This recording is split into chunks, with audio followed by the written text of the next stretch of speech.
Welcome everybody to our Monday night shiur. We are zocheh. We have a merit tonight. It falls out in the HELULA of Moshe Rabenu HaKadosh. Who could talk about the neshama of Moshe Rabenu? We're going to speak some things about his neshama tonight. We're going to say some tikkunim of the Brit from the Rav Chaim Falaji in his book Moed Lekol Chai. Very important sefer where he talks about 12 months of the year. And we're going to try to do one small kavanah, b'schut Moshe Rabenu, if we're going to be zocheh. Tonight, when everybody goes home, please light a candle. Lezeche, Morino Rabenu, Moshe Rabenu, alav Shalom, ben Amiram. Some say ben Yocheved, doesn't make a difference. You could say ben Amram be Yocheved. Zuchote yagen aleinu, ask for your wishes. B'schut Moshe Rabenu. Nobody knows where his kever is in the world. There's a famous Gemara, they try to find his kever. So they went to it's a mountain. The Torah says where it is. It's in a mountain called Nivel, right across the Jordan. How hard it is to find it. The people went up, they thought the cave was down. People went down to the cave. So they sent two groups of people. One on the top, one at the bottom of the mountain. Each one thought it was on the other side. And they couldn't figure out where is the kever of Moshe Rabbeinu. Aharon HaKohen's kever, we know where it is. Horahar. Many people have been to his kever on the banks of the Jordan, right? It's in the Yarden. But Moshe Rabbeinu's kever, as the Torah says, "V'lo yada ish et kvurato." Nobody knows where his kever is. Why is that? We're going to explain tonight. How come the Bechina of Moshe Rabbeinu, nobody could ever find out where his grave is. Nobody could figure it out. He's a very special neshama, besod or hada'at. And we know that the Avera of Adam HaRishon was in which etz? Hadad, and Moshe Rabbeinu was that. Erev Rav is also Gematria, that. Moshe, the Erev Rav, why did Moshe want to take them out? Because they were his nitzotzot. He felt a very big connection to them, says the Ari HaKadosh in Shara Pesukim, Parashat Shemot. Moshe Rabbeinu felt that the Erev Rav need to have a tikkun right now. Hashem hinted to him, don't take them out. Moshe Rabbeinu hitakesh, he gave them a brit, he did the Korban Pesach, he took them out. And they made the egel for us, this, that. We're going to talk about it a lot. Tonight, we're gonna touch about certain points. It's not going to be a long shiur, but we're going to say sweet stuff from Rabbeinu Shimshon Ma'astropolia. But first of all, the dedications of tonight. Of course, it's Moshe Rabbeinu's yortzeit. Everybody wants to have a piece of it.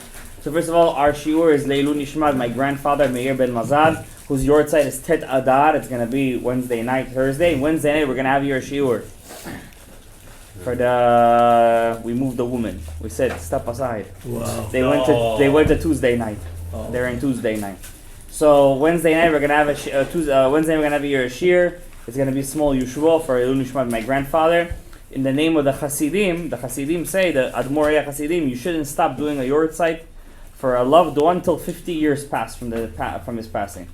50 years. It's written in the book Milei de Chasiduta. But Kaddish you should say forever. Kaddish forever, but yortzeit you shouldn't stop. In the book Milei in the name of the Chalban, it says till 50 years. You shouldn't stop over there in the name of the Hasidim. So Leon Nishma, my grandmother, he's also my sandak. So we have a special connection. Also our shiur should be L'Refuat Shlema Adam Ben Mazal.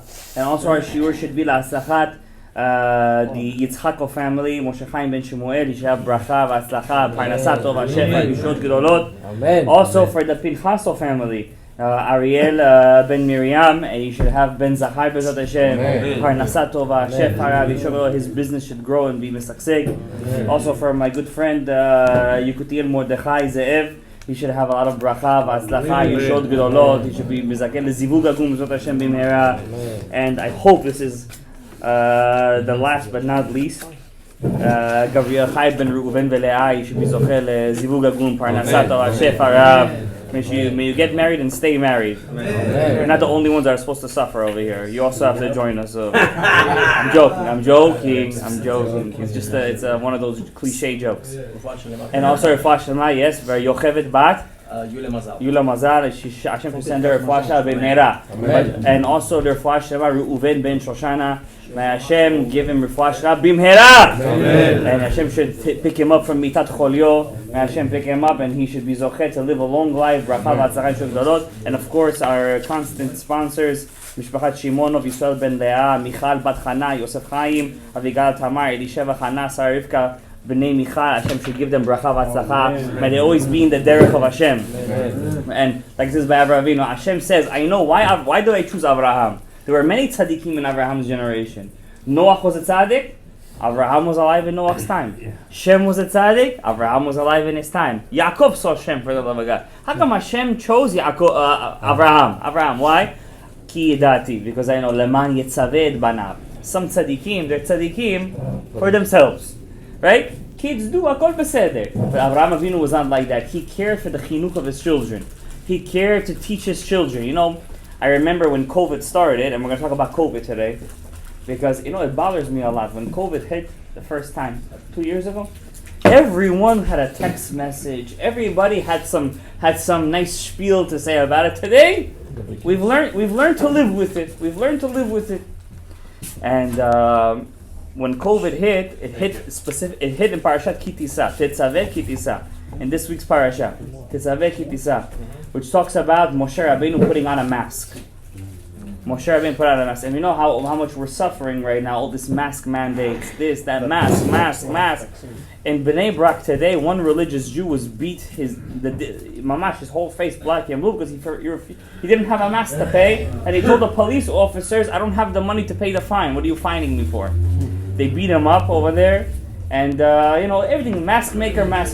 You know, where's our mask maker over here? He's still in Chodesh Harishon. He's still in his first week of his marriage, and he's in the honeymoon stage. But mask maker, mamash like that. What is the secret that Moshe put on a mask? Because we don't take it literally. Because you read the pasuk, Moshe put on a mask. What mask did he put on? What was he? He was in some kind of.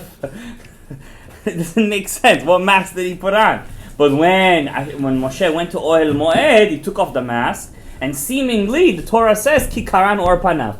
Torah is not going to tell us something that's not Poshet Pshat. The Poshet Pshat is Ki karan or panav. His face shone. There was a light coming out of his face. When Leonardo da Vinci, Shem Risha'im Nirkav, when that Renaissance man from Italy, when he made the sculpture of Moshe Rabbeinu, he was so excited to make the sculpture of Moshe Rabbeinu, he made 2 horns on Moshe Rabbeinu's head. It wasn't really horns, it was like 2 sparks of light. All the anti-Semites afterwards, they took at it like the Jews have horns. You understand? So, from the good of the Goyim only comes out Rish'ut, only comes out bad. So we see over here that Moshe Rabbeinu, Ki karan or panach, his light showed. There's a very cryptic Zohar Kadosh, Idra Rabba. Rabbi Shimon Bar Yochai, if you ever learn Shara Gilgulim, the Gates of Reincarnation, we have a shiur here every Sunday, we post it on the L'Shem Torah and Inspiration. If you ever learn Shara Gilgulim, it says over there at the end, Hagdama Lamed Vav, where it talks about all the Shorashim of Cain and Havel. It talks about the Shoresh of Moshe Rabbeinu. Which Neshamot came from Moshe Rabbeinu? Why? Why does it talk about that? You see, we all make hashkava, right? B'schut Moshe Rabbeinu, I'm telling you a secret right now. I promise you'll never hear this in any shiur in your life.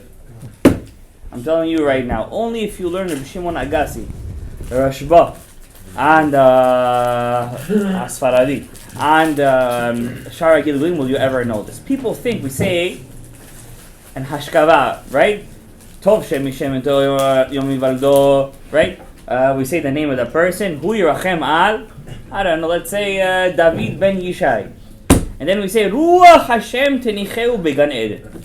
May God's spirit, Kabuta be his spirit, put him in Gan Eden. The Zohar says there's many Gan Edens. There's not one Gan Eden. Right? It's Lahavdil, a person goes to college. First he gets his associate's degree, then he gets his bachelor's degree, then if he wants he could get his master's, and then his PhD, then his doctorate, then till he graduates. He has many levels over there. But really, there is an old nusach. It says over there by that tzaddikim, Teheh nishmatam tzrora b'tzrura chayim. May their souls be intertwined in the intertwinedness of life.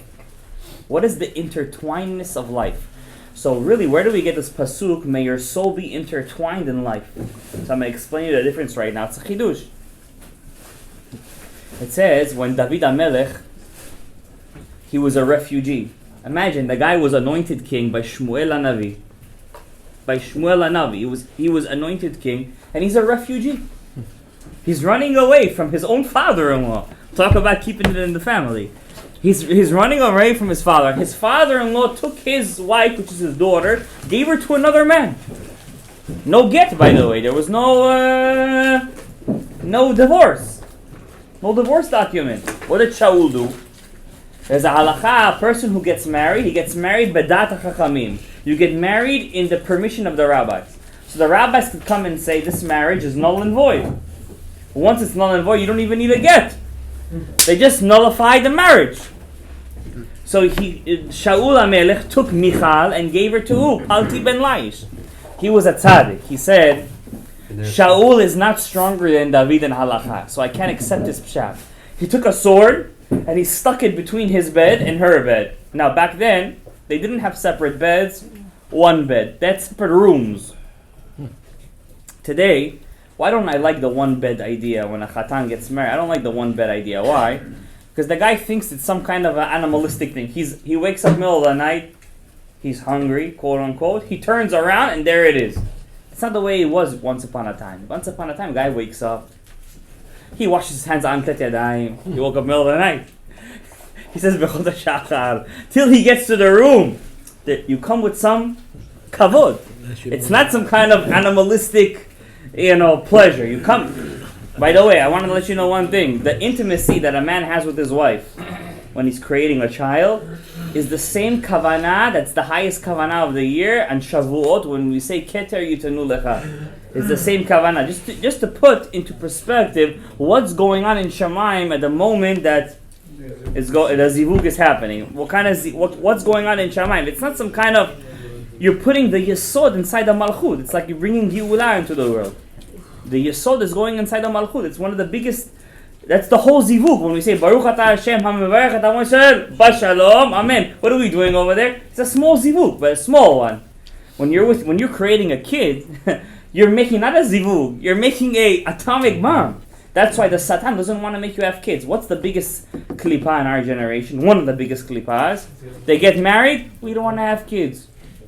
Let's go on birth control. And then when they want to have kids, then Hashem says, aha, now you didn't want to have, now wait 3-4 years. And then balagan, yisurim. Chas v'shalom, you're not allowed to say that. You have to say, we want to have children. We want to make a zivug. For what Hashem gave you, Hashem didn't make you like the first Bach and Even Ha'ezer, Beit Hadash, or Bi'ol Sirkish. Hashem didn't make you to get married. Hashem could have made you a monkey. Monkey, one day he's with Mrs. Monkey Z, Mrs. Monkey A, Mrs. Monkey C. Hashem could have, the Bach says this, Hashem could have made you like that. No, but Hashem says, no, you have to have Kiddushin. Until you have Kiddushin, you have to give Nidunya, engagement ring, get the hall, this, that. Why? She should have a relationship. Lahavdil, Hashem also has a relationship with us. Until Hashem took us out of Mitzrayim, He had to win our hearts. What? If we're the females and Hashem is Kabutabi, the male, Kivyachol, Hashem had to win us. So what did Hashem do? He came Bizroa Nituyahu Beyat Chazaka. Hashem came with the fiery whip. And He gave 10 plagues. Why? I'm not winning you just like that. I'm winning you with 10 plagues. I'm showing the other side. It's not that simple. He takes Am Yisrael and I'm not just taking you like that. I'm going to give you an engagement ring. What's the engagement ring? The luchot, the first luchot. The first luchot was an element that wasn't found in this world. We have how many elements? What they say, 80, 90 elements we have? Or there's fake elements. So we have like 100 and something elements, right? The luchot was made out of a stone that wasn't found in this world. The luchot habrit was made out of something not found in this world. That's why the broken pieces of the luchot, Hashem said, put them inside the Aron HaKodesh. If it wasn't for that, Hashem would have said it, stone, throw them out. Now, Rabbi said, let's get back to what we were saying. So David HaMelech, he's coming, and he's running away from Shaul, and we all know the story. He steps up by his cousin's house. Who's his cousin? Naval HaKarmeli Eliyahu. Who's Naval HaKarmeli? Rich as Korach. Rich as Korach. Naval HaKarmeli. Lavan, yes, Biduk. Now, he was Gilgul of Lavan. And also Bilam. Naval HaKarmeli was so rich. David HaMelech said to his cousin, I watched your, back then, there wasn't like today. You have police, this, that. You have a law. Back then, you need to lease guards. David HaMelech watched his sheep in the desert for free. So he told to Naval, his cousin, give me a couple of sheep. We're hungry, we're running away, we're fugitives. Naval said, who is this David HaMelech? He's himself a Naval. He's himself nothing. Who is he that I should listen to? So many Davids there are out there. David said, what? He's talking to me like that? Jalash Giret. His jaw came strong. David HaMelech was very angry. We see this all through Shmuel. He had a short fuse. Redhead, no? He was a redhead. That one. David HaMelech got so upset. He said, what? By tonight, there won't be one man, there won't be one being in the house of Naval that could urinate on a wall. That's what he said. Mashtin Bakir, he said. There won't be one one being. A dog too also goes to the wall. I'm going to kill every male inside that house. Wow. Why? David said he's mored b'malchut. I'm a king, technically speaking. And I asked him for a couple of sheep, couple of $100. He's so cheap. Such a... How do you say cheap in Bukhari? No, there's another word for it. Chashof. He's so cheapo. He can't give a couple of sheep. We've all met a couple of kamtzanim in our life. Yes or no? A couple of kamtzanim. They can't take out a couple of dollars. This kamtzan, I'm gonna rip him off. His wife, his name was Avigail. She was one of the 7 most beautiful women that ever lived. Naval's wife. 7 or 4? Avigail. No, the Gemara brings, some say Vashti, some say this. Right? Yes. You know this Gemara good. You know Balse.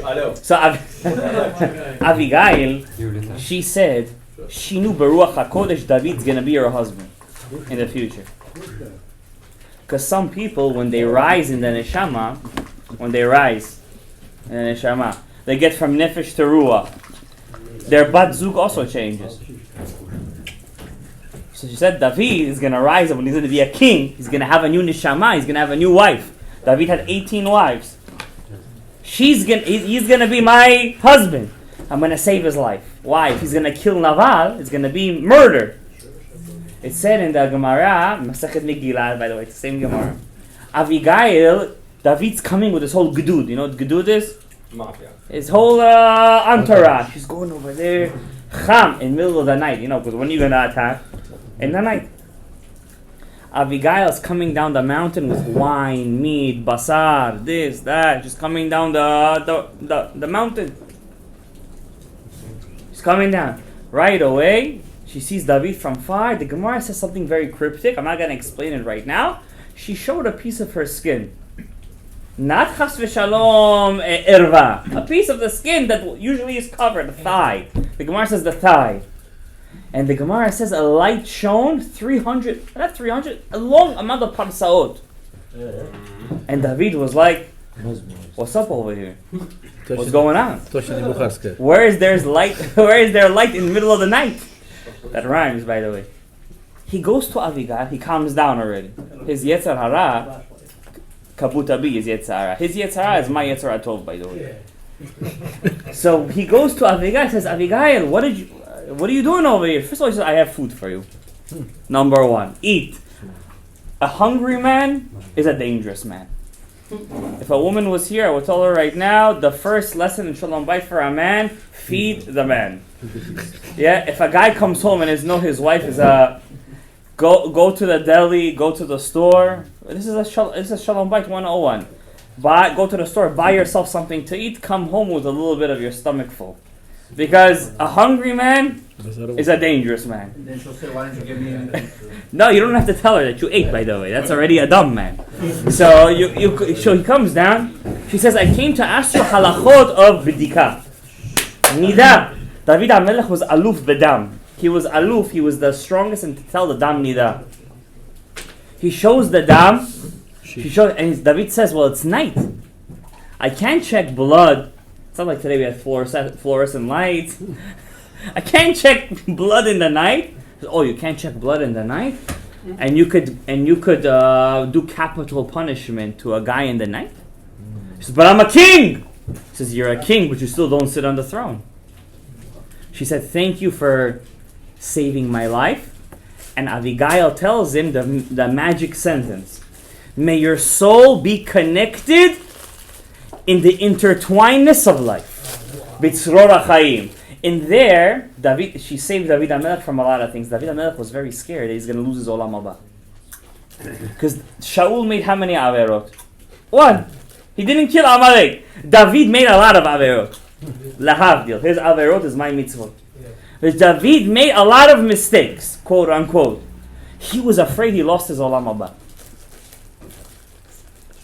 So she told him at that moment, don't worry, I'm confirming she was a Nevi'ah. That's how we know she was a prophet. Your soul will be intertwined in the intertwinedness of life. Bitzror HaChaim. That's why it's very important. When you say Ashkava, to say, Tihi nishmato tzerura bitzror HaChaim. But what's the problem? I'm going to tell you something crazy right now. And this deals with Moshe Rabenu, and I'm going to explain to you now, based on Tzor HaChaim, how come Moshe Rabenu is the only rabbi that you don't see his name written in the Mishnah? There is no rabbi called Rabbi Moshe. You don't see an Amorah called Rabbi Moshe. The first time you see a rabbi with the name Moshe is who? The Rambam. Rabbi Moshe and a Levi walks in just when I can say about the Rambam. Rabbi Moshe ben Maimon. The Rambam HaKadosh. That means so many. I'm sure there was a lot of Moshes out there, but nobody hit the spotlight, huh? They say me Moshe lo kam ke Moshe. The Ashkenazim like to say me Harambam to the Khatam Sofer, who's also named Moshe lo kam ke Moshe. But they like to say a lot of things. That doesn't mean it's but they say it. The Khatam Sofer was very big tzaddik. They say he had a quiz of the halakha in his hands. Anyways, what happened? Shaul HaMelech is about to die. King Saul. He doesn't have a Navi that could answer him from Hashem to go to war or not. He asked the Choshen Mishpat, doesn't answer. No Urim V'Tumim, no nothing. He decides to find a witch. He picks up Shmuel. You going to college or you going to yeshiva? Yeah, what's wrong with you? He decides to find a witch. Back then, they used to have a avodah zarah called Ov. There's two opinions. One says you used to take the bone of a dead person, put it under the tongue. She used to make some kind of incantations, and the mouth used to talk by itself. One say they used to take a bone, some kind of bone of a bird called Ov, or Yid'oni, put it under the armpit, and the armpit used to quack, quack, quack. He used to speak some kind of avodah zarah. He finds one of these witches.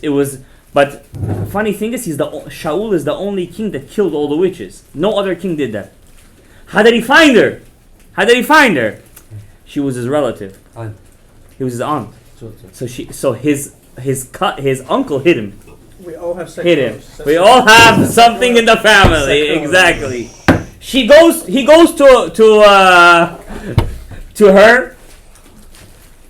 He says, "Who should I bring you up from the dead?" Look on top. What's Tzror HaChaim? You're never gonna hear this in your life.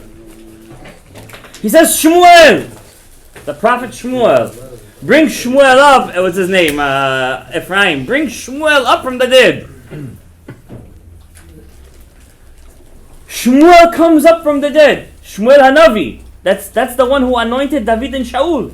That's the one who made him king. He picks him up from the dead. Right away she knew he was the king. Why? When a person does Ovid Oni, this avodah zarah, this witchcraft, when it's a king, the body comes upside down, like out of respect. So he came up, foot first, from the feet up. She says, "You're the king." She says, "Stop. I'm not going to kill you. This is right now pikuach nefesh. I needed to do this. Her pikuach nefesh dochet kol haTorah."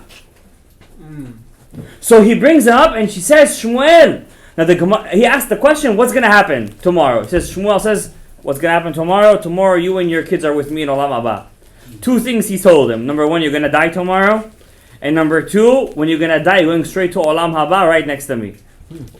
So Shaul, with all he did, just so you should know, when you read the whole story of Shaul, don't look at him as some kind of depressed man, this, that. Yeah. He was a tzaddik yesod olam. We could wish to be in his level of tzadkut.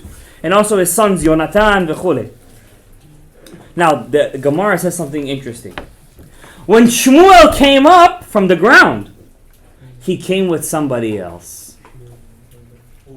Moshe Rabenu. He needed a test of Shmuel Hanavi was afraid it's Tchiyat HaMeitim. He said, there is, so you guys don't know this, so I'm going to tell you. This is from the Ari Kadosh and from the book Emet LeYaakov. I'm not going to get into it right now. Don't ask me for sources. You guys could look it up yourself. There is something called Zman HaMashiach, Yemei HaMashiach, when time when Messiah will come. That's very nice and dandy. Then there's, hopefully very soon. No, we're already in it, no? Oh, we're already in it? Are you a Navi? That's it. The next case is what? Olam Haba. Olam Haba is Tchiyat HaMeitim. After Tchiyat HaMeitim, there is another era called Yom Hadin HaGadol V'Hanora. The Great Day of Judgment. That's when Hashem is going to pick up Nebuchadnezzar, Hitler, Haman. He's going to call them up for a deen. And he's going to tell them, why did you do what you do? And next to everybody, he's going to give them deen. Shmuel was afraid that when he was picked up by this witch, this Ovu Yidoni, that day was what? The day of the great judgment. He was afraid, that Hashem is going to judge him for his averot. Wow. So the Gemara says, what averot?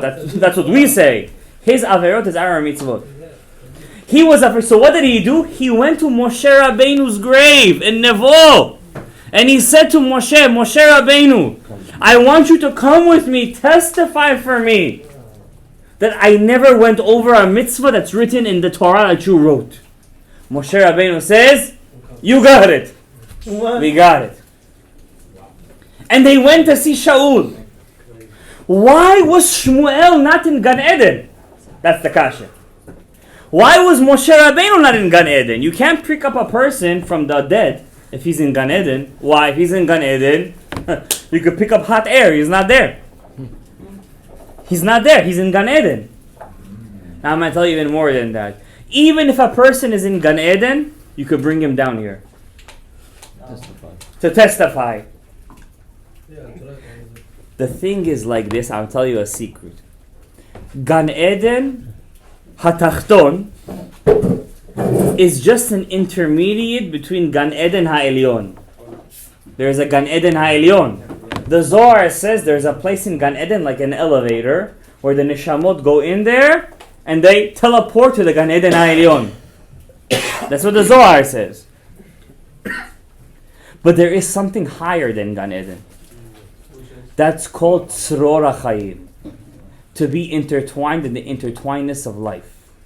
Do you know what our real Olam Haba is? The real source of the end is? Going back to God. Exactly. Wow. When you go back to Hashem. When you realize that you're not an individual, that you're really part of God Himself. Shmuel and Moshe can never be B'tzror HaChayim. In the intertwinedness of life. Why? They have so many nishamot in their nitzotzot. Until the last day Mashiach will come, they're still coming back in Gilgulim. Because their neshama is not a neshama with 5 nitzotzot like me and you. Kabutabi, we have 5 nitzotzot. 2 nitzotzot, 3 nitzotzot. Their neshamot, when they were first born, had 1,000,000 nitzotzot. I'm sorry, it's only up to 600,000. His neshama was up to 600,000. Maxed out. Imagine, the Erev Rav was whose nitzotzot? Moshe's.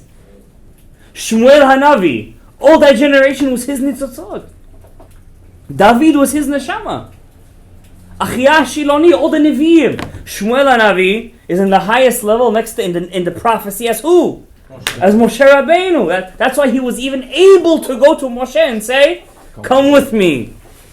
You understand? By the way, a very strong name to name your child is Shemuel. Shemuel is a very powerful name. But don't call him Samuel. Samuel is Samech Mem. Or don't call him Sam. Sam is Samech Mem. You have to say Shemuel. I never forget, I was in, back then when I was in Kol on the 71st, upstairs used to be a lot of parties. We welcome Samuel. I'm like, why are you calling the kid Samech Mem? The next day he got his brit milah, for the love of God. Call him Shemuel. Moshe Rabbeinu's neshama. So how come Moshe? That's how we see. How come Moshe's neshama doesn't? How come you don't see in the Gemara a rabbi called Rabbi Moshe? Why? The truth is, there is a Gemara that says whenever a rabbi would say a good chidush, they would say, Moshe, Shapir ka'amart. Moshe, you said good. His name is Yosef. But they would say, Moshe, you said good. The Gemara says something crazy. Something awesome. Every Talmid Chacham that says a chidush in the Torah, whose neshama is coming in him in the ibur? Moshe Rabenu. Unbelievable. Unbelievable. And guess who's Mashiach? Moshe Rabbeinu. He himself, the man himself. Why? He didn't finish the job. He only took us to the edge of the Jordan. Now he has to come inside. Now he has to bring us inside.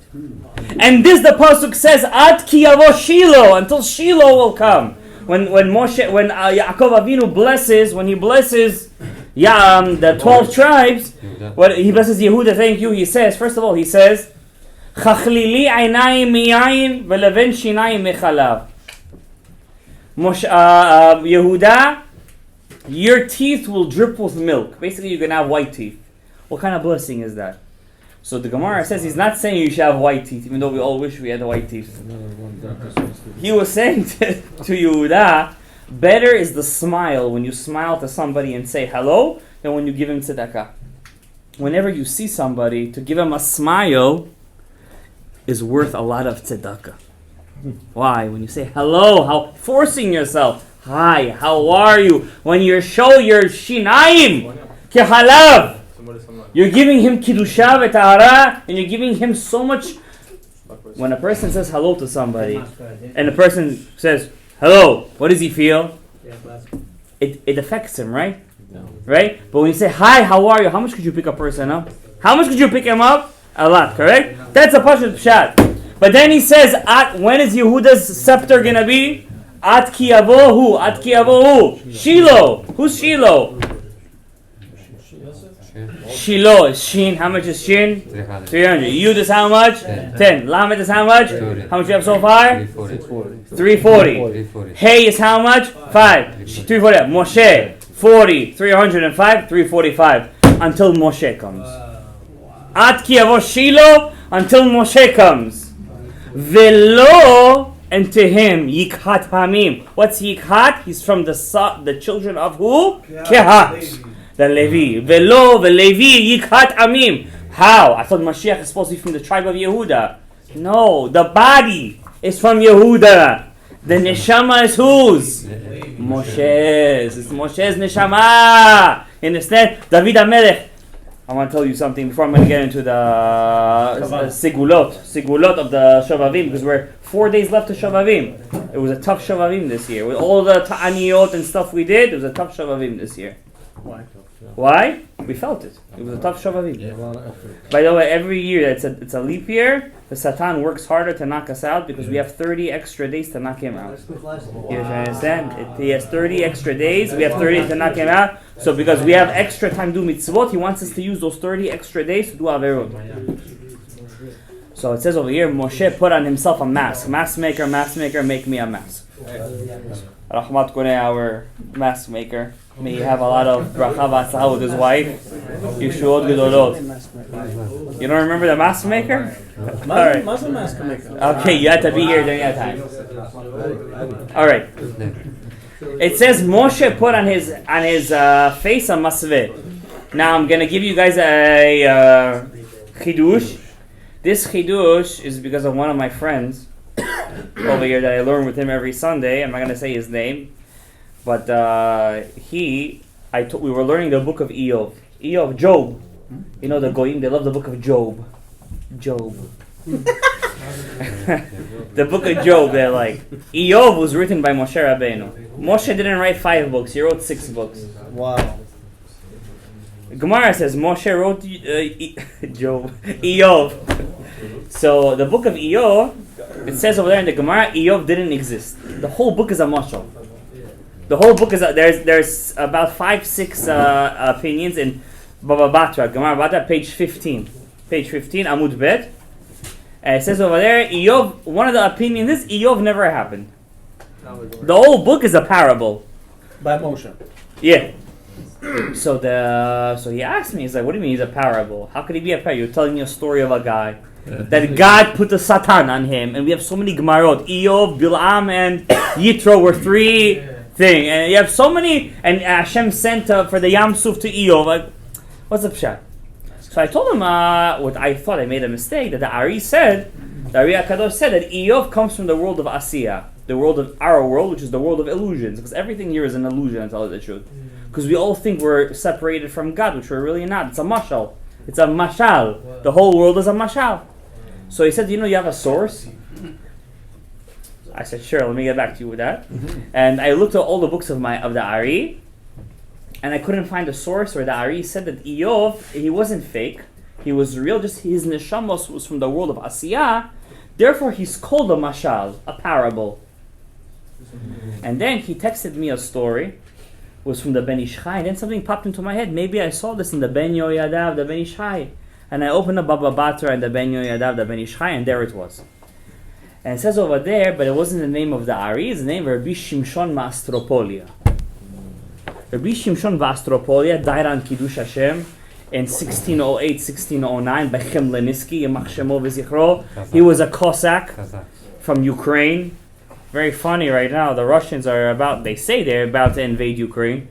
And while he was davening with his talit and tefillin, and this book, it's called Mitzotzei Shimshon, because we don't have his books anymore, they were lost in the Holocaust and everything.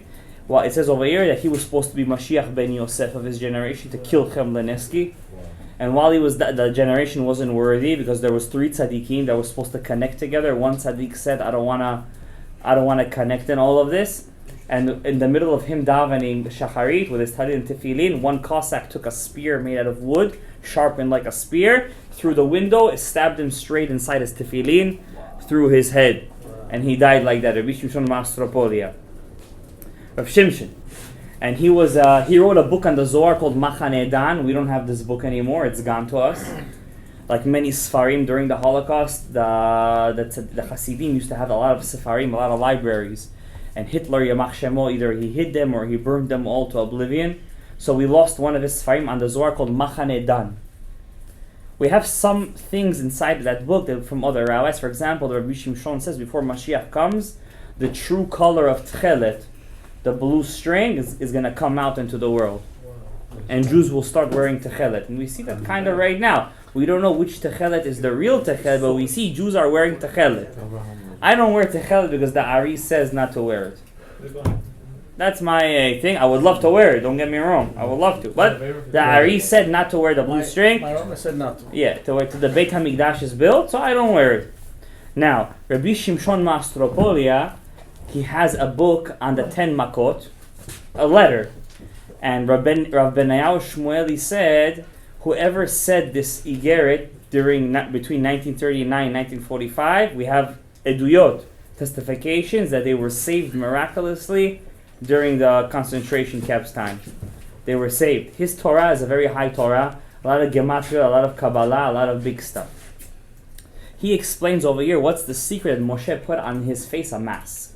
Because it's kind of weird, right? You see a leader. When was the Egel HaZahav? In what year the desert? The second year. It was the second year. So it means for 38 years the man wore a mask. And when he took it off, his face would shine.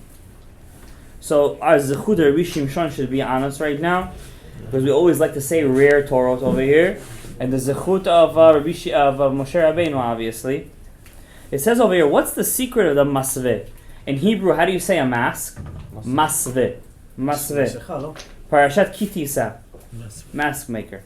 That's the week of where COVID hit America in big. It was here before, but that's when they started to make a big deal. It was Parashat Kitisa. That's when we all started wearing masks. Rabbi Shimshon Maastropolia says, we see a secret that all of the Jewish people have to fix 248 limbs. How do we know that? From Shema Yisrael. In Shema Yisrael, we have how many words over there?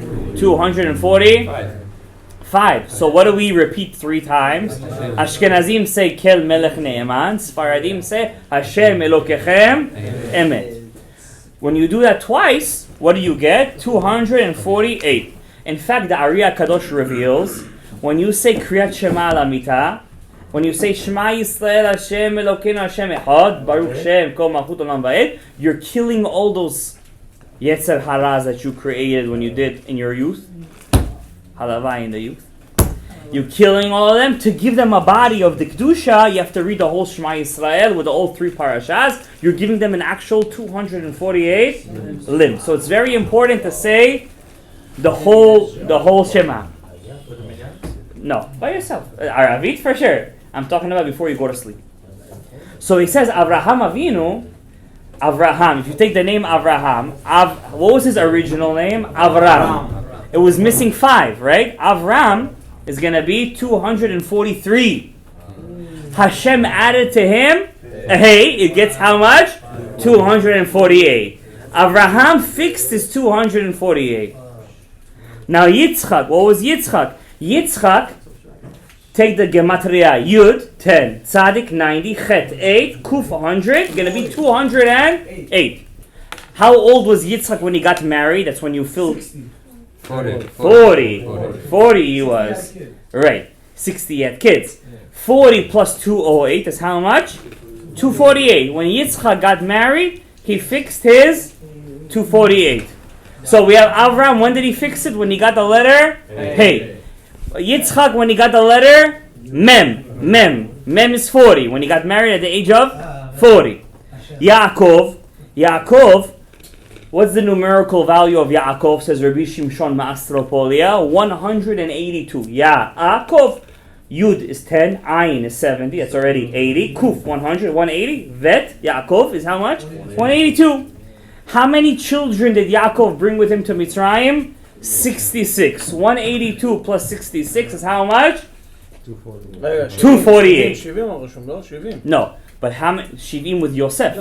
With Yosef already in Mitzrayim. But the Torah points out that with Shishim v'shesh nefesh, he came down to Mitzrayim. Kol ha-nefesh, Shishim v'shesh. V'Yosef haya b'Mitzrayim. The Torah, open up Shat Vayechi. Don't look at me like that. Open Shat Vayechi. You see over there? Shishim v'shesh. 66 children, 66 descendants Yaakov had. 66 plus 182 is how much? 248. So you see, Avram got his hay when God told him you're going to get pregnant. Yitzchak got his mem when he got married. Yaakov got the samech. How do you say 66 in Hebrew? Samech, 60, vav, 66. When he actually had the children. You see how it all revolves around marriage and having children? So, mem, how do we say a mask in Hebrew? Masveh. Mem is what? The mem of Yitzchak. Samech vav is the samech vav, 66 of Yaakov. Hey is what? The hey of Abraham.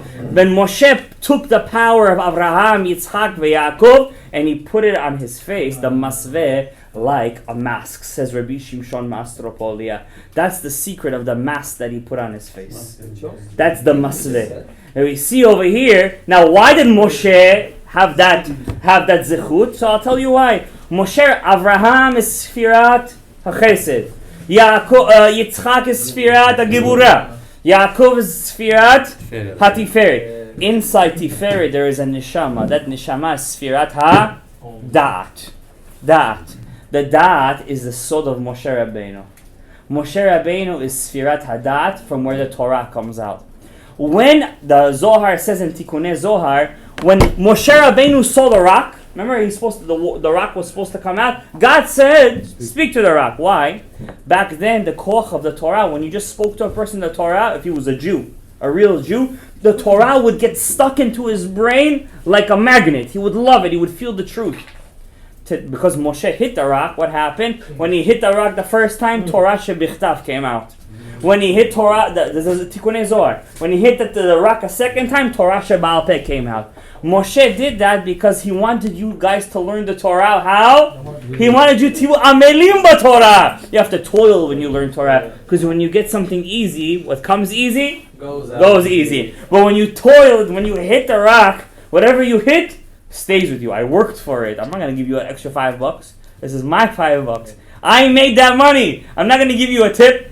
You understand? I made that money. Yeah, Moshe wanted you to earn the Torah. Moshe wanted you to have the Torah. Another thing I'm going to tell you guys before I'm going to get to 2-3 things I'm going to tell you from the Pikam Abrit. I'm going to tell you one more thing from Rabbi Shimshon Maastropolia. He has such beautiful things over here. I learned this sefer almost 15 years ago. Schut of the person who made me look back into Rabbi Shimshon Maastropolia. I re-looked what beautiful things. What does he say about Shimshon HaGibor and Manoach? You're going to fall on the floor. Anyway, it says over there, Avraham Avinu, Adam made a sin in Gilui Arayot, Shpichut Damim, and Avodah Zarah. How? When he hid from God, he did Avodah Zarah. What? Could you hide from God? If you feel like you could hide from him, then you think that he's in a place where he's not in a place where you're in. Who fixed the sin of Avodah Zarah? Avraham Avinu. Avraham, he destroyed all the idols. Who fixed the Shpichut Damim? Adam brought death to the world. Who fixed the Shpichut Damim? Yitzhak, when he put it, when Avraham brought the knife, Rabbi Shimshon says over here that he didn't just let him shecht him. He actually stretched his neck. He said, Abba, right here. That's where the vein. That's where the. I don't want to show it on myself, but that's where the arteries are. Yeah, that's where you got it. So he fixed the Shpichut Damim. Who fixed? So Avraham fixed the first hay of God's name, the first hay. Yitzchak fixed the yud of God's name, Yud K. Who fixed the vav? The vav fixed Yaakov. How? He didn't do zera levatala chas v'shalom till he was 84 years old. How do we know he fixed the letter vav? Sometimes in the Torah, Yaakov is written with what? A letter vav. Yaakov, full. You understand? Sometimes Eliyahu is written with a vav. Sometimes it's not. If you actually make a connection, 6 times Eliyahu is written without a vav, and 6 times Yaakov is written with a vav. So Yaakov fixed by not doing zera levatala till the letter vav of God's name. Who fixed the last letter hey? Who fixed it? Says Rabbi Shimshon, Moshe Rabenu fixed the last letter hey. How did he do it? What's the last letter hey though? Adam did Avodah Zarah, Gilui Arayot, Shpichut Damim. What's the last Avera that Adam did? Lashon Hara. He said Lashon Hara about his wife. He said the woman gave me the drink. How did Moshe fix the last hay of God's name? He said, Moshe said when Datan ve'Aviram said, I'm going to tell Pharaoh on you. Moshe says, now I know why you guys are in Galut. Because you guys do Lashon Hara. And then what did he bring down from the mountain? 5 Chamisha Chumshei Torah.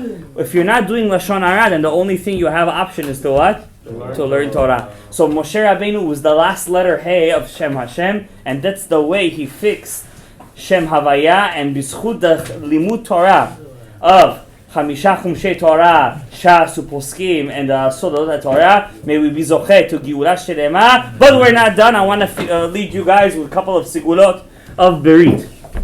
The Kaf HaChaim in Moed Lekol Chai brings 54 Sigulot to fix your Brit without fasting. I'm going to start from number 11. Why? They're short and easy to translate. But that's not short. This is the book called Moed Lekol Chai. You guys could buy it in your bookstore of Chaim Falaji. Tzaddik Yesod Olam. He was one of the strongest Sephardi tzaddikim. He wrote this book. It's all the 12 months of the year. He writes over here a tikkun for doing pegama bri without fasting.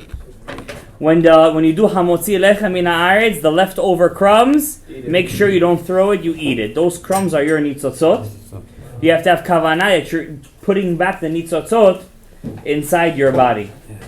Second thing, to do mayim achronim, not in the sink, lazy. Actually take 2 cups and do mayim achronim inside a kli. How is that a tikkun of pegama brit? Because when you do pegama brit, you're actually taking your nitzotzot and put your sparks and putting it inside the garbage. By putting it inside a kli, the garbage, the kedusha comes back to you. Number 3, keeping Shabbat 100%. Shmirat Shabbat kilchato uleongo. And to be very pleasurable on Shabbat. For married men, we know how to do that. For single, it's a mitzvah, by the way. It's a pasuk in Yeshaya. Bayom gam, bayom. Yeah, no, lo bayom, rak balayla. That's the Torah. Number 11, laharbot benerot Shabbat. When your wife lights 2 candles of Shabbat, you could tell her to add 1 or 2 more candles. That's a tikkun brit. Why? Because she destroyed the light of the world. Now she's bringing back the light of the world. Number 2, to go up to Aliyah and the Torah as a tikkun for pegama brit. Number 13, to say Berich Shemeh when they open up the Eicha is a tikkun for Pegam Abrit. When do we know that? When you ask for Hashem to have a tzaddikim, banim tzaddikim. That's for the tikkun for that. Number 14, when they do Hagba'at Torah, to look inside the Torah, the letters are Yurt Nitzotzot, that's a tikkun Abrit. Number 15, to be a sandak. Number 16, to be a mohel. It's a tikkun Pegam Abrit. Number 17, to watch a chatan vekala going inside the chuppah. Wow, you messed up your chatan vekala. When they go in to look inside, you should have over there. Of course, we're talking about kasher mi lemadrin, right? Number 17, to raise an orphan in your house. It says over here, the biggest tikkun for Pegam Abrit. Number 18, to send your kids to yeshiva is a tikkun Pegam Abrit. Number 19, to give tzedakah constantly is a tikkun Pegam Abrit. Number 20, when you say Va'ata Moshe Bakol V'Yivarech David, when you give the 3 tzedakahs, to have tikkun for Pegam Abrit. Number 21, to distribute tzedakah. You know how we have over here in our shul for the pidyon? We all give $84. Then I take this money and I give it out. That's called a gabay tzedakah. That's a tikkun Pegam Abrit. Number 21, to be one of the first 10 in the shul. That's a tikkun for Pegam Abrit.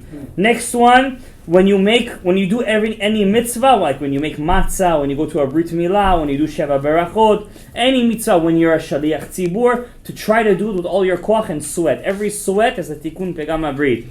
Number 25, to read 18 chapters of Mishnayot a day. You're not going to do that, so let's skip this.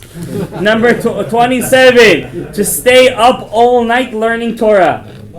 That's called tikkun karet, and it's tikkun Pegam Abrit. Next one, to be misakeh arabim, to give mi piel yevorach Israel. Resurrected from the dead. I have no idea who that is. Next one, to be for tikkun Pegam Abrit. When let's say a person doesn't have lulav and etrog, mass maker, Rabbi, you're close. When let's say a person doesn't have lulav and etrog, to pay for his lulav and etrog, to pay for his matzah, it's a tikkun Pegam Abrit. Another thing, lo ledaber bebet hakneset. Don't speak in shul, Rabbi Isai. Don't speak in a beit hakneset. Last one, and one of my favorites ledaber sanegoria tamid. Don't have anything bad to say about anybody. Always have something good to say about everybody. Baruch Adonai le'olam. Amen.